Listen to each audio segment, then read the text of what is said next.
This first fly I'm going to tie is called the Quilldigon, and this is basically a quill-bodied version of a Perdigon. And right now, during the middle of the Baetis hatches, this has been a very good pattern for me.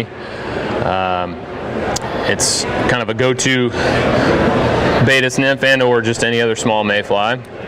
So I have some 16-aught Vivus thread here, and I of course have the right color that I wanted buried in the bag, but it doesn't really matter because it pretty much gets covered up here.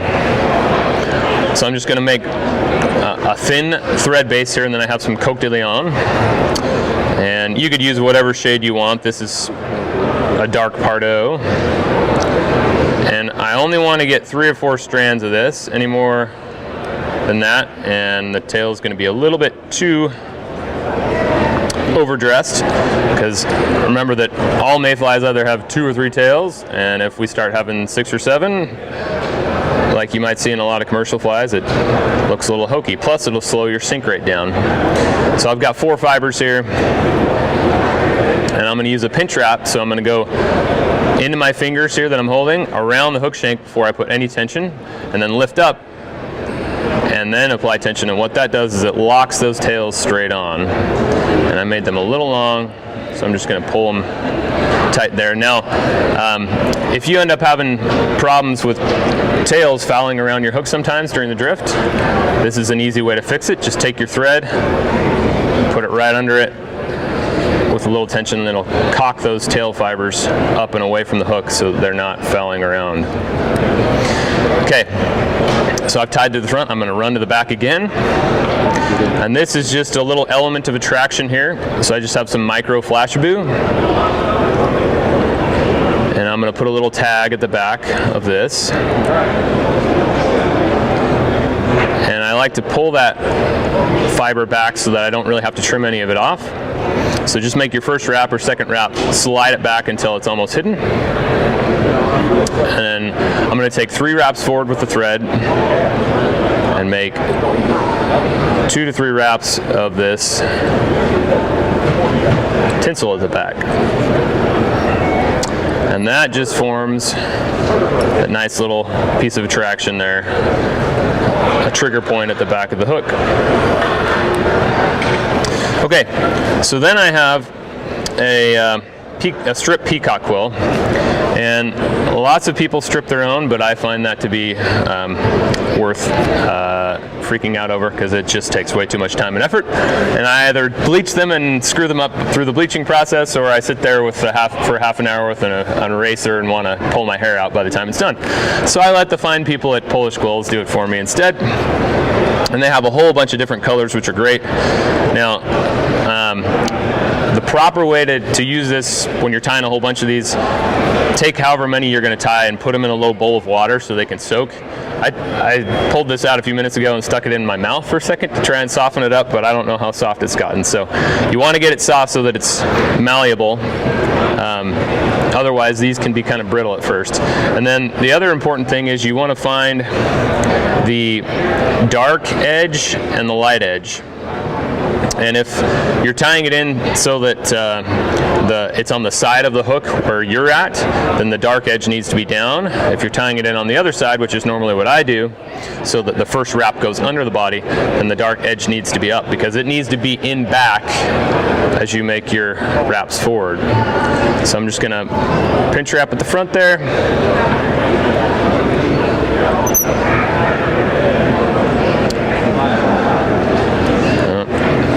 It backwards, so let's flip it around.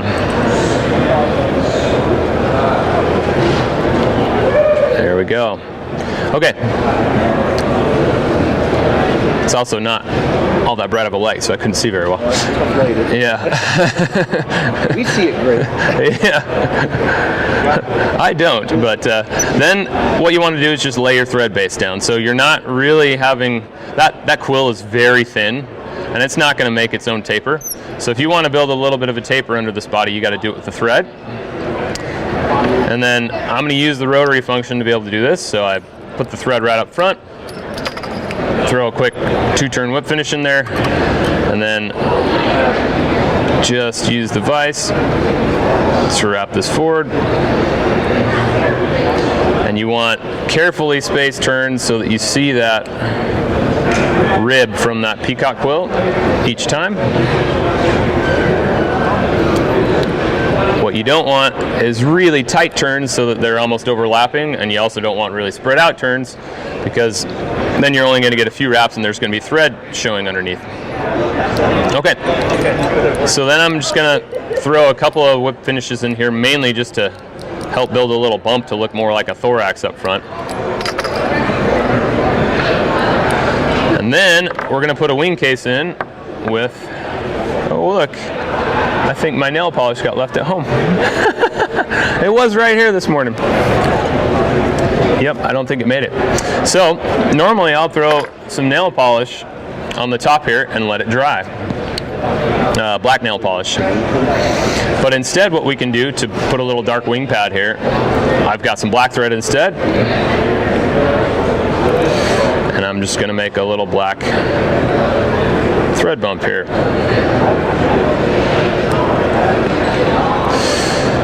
And if you look at most Baetis nymphs, right when they're about to hatch, they get pretty dark wing pads. And they can be significantly darker than the rest of the insect when you look at them in your hand. And so even though it may not make that much difference, a lot of times I'll add that little wing pad to give a bit of contrast and maybe look like the natural insect. And if you look at most perdigons that are out there, this is the Spanish style fly, and it's tied specifically to be able to sink.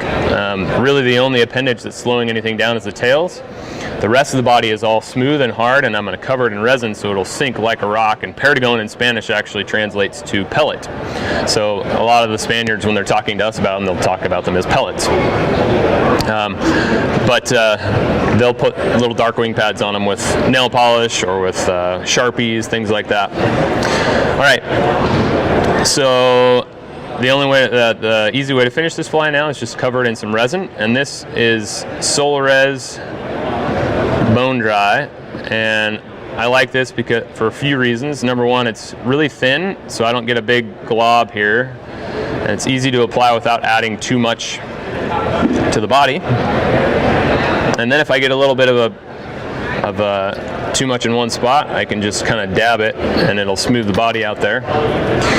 And then this resin also stays clear and bright and shiny in your box. A lot of the other resins I've tried, they'll sit in your box for a while, and especially if they're exposed to moisture, they'll get kind of cloudy, and you can have kind of this milky looking fly after a while that you can't see the underbody, and there's no point to it at that point. So the bone dry Solarez is a really good product for that. So that's the finished Quilldigon, and it's a really simple fly. A lot of times I'll stage tie all of these, so especially if I'm doing the nail polish step, I'll tie a dozen of them to that point, let them sit on a block of foam, and by the time I get to the last one, the first couple have dried, and I can go back through and resin them all. And you know, total time on this fly, once you get really quick at doing it, it's a couple minute fly, and I can go and put it on the bottom and some trees and lose a few, and I don't cry. So, so that's one of the best parts about perdigons and simple competition flies in general, is they don't take a lot of time to tie, and because of that, you'll fish them where you won't fish other flies, and you'll catch more fish because of it.